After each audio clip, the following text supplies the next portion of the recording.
ইসলামী আন্দোলন বাংলাদেশ প্রতিবেশী রাষ্ট্রের সাথে শান্তি ও সৌহার্দ্যপূর্ণ সম্পর্ক চায়, সহযোগিতামূলক সম্পর্ক চায়, নিরাপদ সম্পর্ক চায়।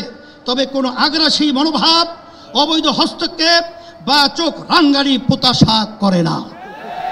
বাংলাদেশের হিন্দু, বৌদ্ধ, খ্রিস্টান, উপজাতি, ক্ষুদ্র নৃগোষ্ঠী এবং মুসলমান সকলে মিলেই আমরা বাংলাদেশি। এই দেশ আমাদের সকলের, ধর্ম বর্ণ নির্বিশেষে সকলের জানমালের নিরাপত্তা নিশ্চিত করা এবং সবার জন্য সমান সুযোগ ও মর্যাদা প্রদান করা আমাদের রাজনৈতিক অঙ্গীকার। আমার মা বোনদের উদ্দেশ্যে বলতে চাই, নারীরা আমাদের জনশক্তির অর্ধেক। দেশ গঠনে নারীদের ভূমিকা খুবই গুরুত্বপূর্ণ। ইসলামী আন্দোলন বাংলাদেশ নারীর স্বাধীনতা, সম্মান ও অধিকার নিশ্চিত করতে চায়। আমরা নারীর প্রতি কোনো প্রকার সহিংসতা বরদাস্ত করব না, নারীকে পণ্য বানাতে দিব না।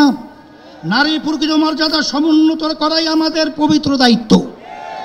ভাইয়ের আমার, এ মহাসমাবেশ থেকে আমরা ফিলিস্তিনি জনতার প্রতি সমর্থন ঘোষণা করছি। প্রথম কিবলা বাইতুল মুকাদ্দাসের মুক্তিসহ স্বাধীন ফিলিস্তিন রাষ্ট্র প্রতিষ্ঠার জন্য সব মুসলিম দেশের রাষ্ট্রপ্রধানদের কার্যকর উদ্যোগ নেওয়ার জোর দাবি জানাচ্ছি।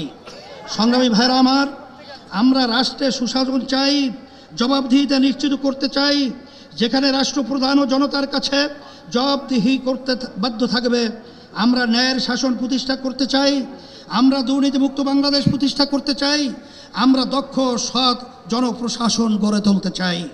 প্রতিষ্ঠার পর থেকে আজ পর্যন্ত ইসলামী আন্দোলন বাংলাদেশ কখনো অন্যায়ের সঙ্গে আপোষ করে নাই, শর্টকাট পথে ক্ষমতায় যেতে চায় নাই, নীতি বিসর্জন দেয় নাই।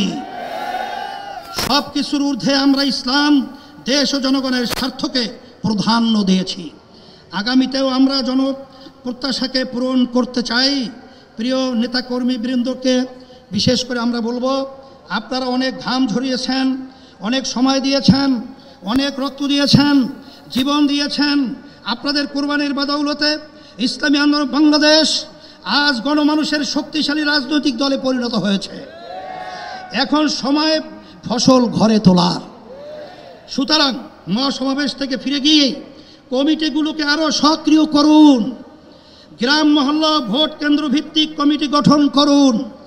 সকল ভোটারের কাছে গিয়ে দাওয়াত দিন। তাদের সামনে ইসলামের সৌন্দর্য, শ্রেষ্ঠত্ব তুলে ধরুন। সকল ধর্মমত, পথ ও মাসলাকের সাথে সম্পর্ক উন্নয়ন করুন। সকল পেশাজীবীদের সাথে সম্পর্ক ঘনিষ্ঠ করুন। প্রিয় দেশবাসী, আগামী বাংলাদেশ ইসলামের বাংলাদেশ, আগামী বাংলাদেশ দেশপ্রেমিকদের বাংলাদেশ। এই লক্ষ্য অর্জনের সকলকে সর্বোচ্চ শক্তি নিয়োগ করার আহ্বান জানাচ্ছি।